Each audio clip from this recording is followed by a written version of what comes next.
You ask Tiger to solve. This deals with linear equations with one unknown. The final result is y=3. Let's solve it step by step.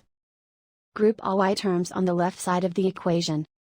Subtract y from both sides. Group like terms.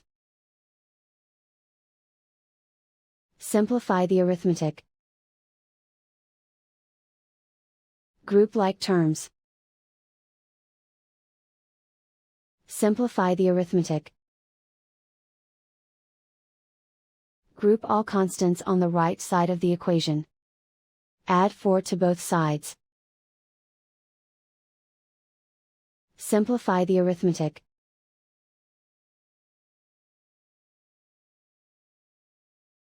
Isolate the y. Divide both sides by 4.